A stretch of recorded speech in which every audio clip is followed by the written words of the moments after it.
एक बार की बात है। सुषमा अपने पूरे परिवार के साथ खुशी खुशी मोहन नगर में रहती थी। उसकी 2 बहुएं थी, पल्लवी और शिवानी।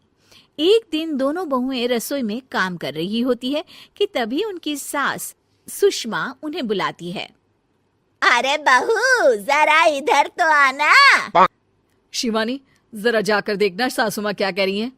दीदी आप ही देख लो ना जाकर, आपको भी तो सुनाई दे रहा है। अरे मैं आटा गूंद रही हूँ ना, तुम चली जाओ। हाँ तो मैं भी तो सब्जी काट रही हूँ ना दीदी। अरे बहू, जल्दी आओ। उफ़ो, ये तो जाएगी नहीं। मैं ही जाकर देखती हूँ कि क्या करना है। पल्लवी सुषमा के कमरे में जाती है। जी मम्मी जी, क्या हुआ? शाम को घर पर कुछ मेहमान आने वाले हैं, तो तुम अच्छा सा खाना बना लेना बहू। ठीक है मम्मी जी, आप बता दीजिए क्या क्या बनाना है और कितने लोग आ रहे हैं। सुनील की मौसी जी और उनका पूरा परिवार आ रहा है। कुल मिलाकर 3 लोग और हमें मिलाकर हुए 9 लोग। तो अभी से ही तैयारी करना शुरू कर दो। और हाँ, घर की सफाई भी कर देना, हाँ, अच्छे से। जी मम्मी जी, सब काम हो जाएगा, आप चिंता मत कीजिए। पल्लवी शिवानी को घर में मेहमान आने वाले हैं इसके बारे में बताती है। क्या 9 लोगों का खाना बनाना होगा, घर की सफाई करनी है? बाप रे, सासू माँ ने तो हमें घर की नौकरानी ही समझ कर रखा है। ऐसा नहीं बोलते शिवानी, हम इस घर की बहू हैं और घर के काम करना हमारा फर्ज है। दीदी तो है ही सासू माँ की चमची, जब देखो सासू माँ सासू माँ। मैं तो इतना सारा काम नहीं करने वाली। शिवानी कपड़े लेकर गमला साफ कर रही होती है और चक्कर आने का नाटक करने लगती है। मेरा सर चकरा रहा है।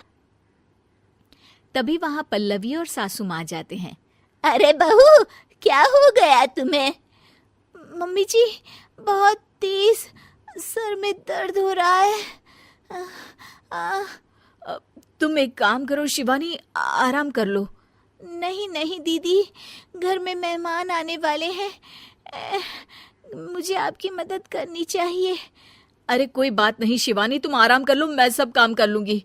ठीक है दीदी, अगर आप इतना कह रही हैं तो आराम कर लेती हूँ। शिवानी आराम से अपने कमरे में मैगजीन पढ़ रही होती है। इसे कहते हैं आराम की जिंदगी।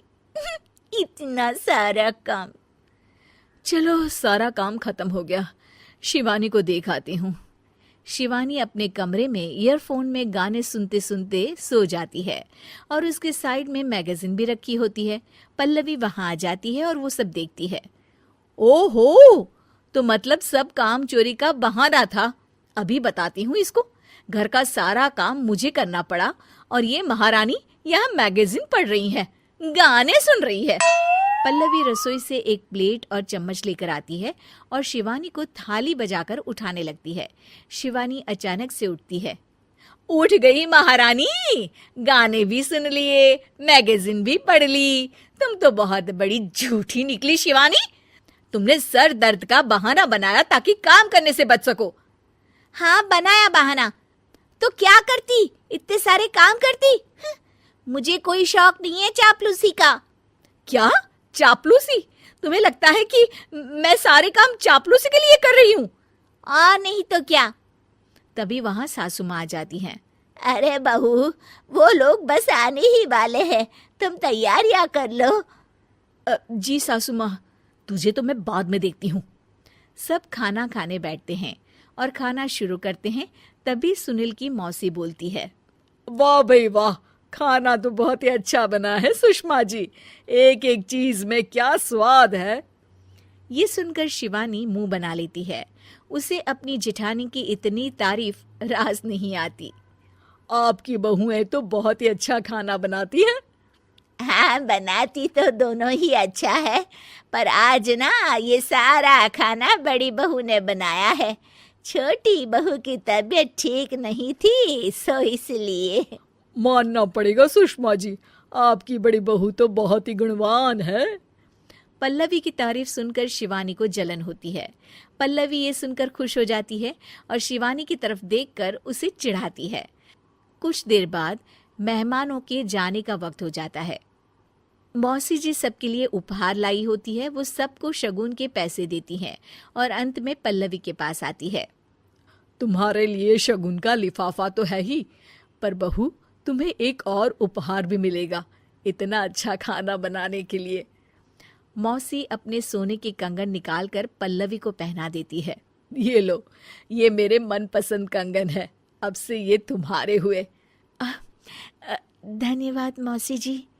ये देखकर शिवानी तो पूरी तरह से जल जाती है और गुस्से से रसोई में चली जाती है। तभी वहां पल्लवी आ जाती है और उसे अपने कंगन दिखाने लगती है। देवरानी जी, अब आपका सर दर्द ठीक तो है ना? मुझे लगता है कि अब सर दर्द शुरू हो गया होगा Like, आपका। comment, and subscribe.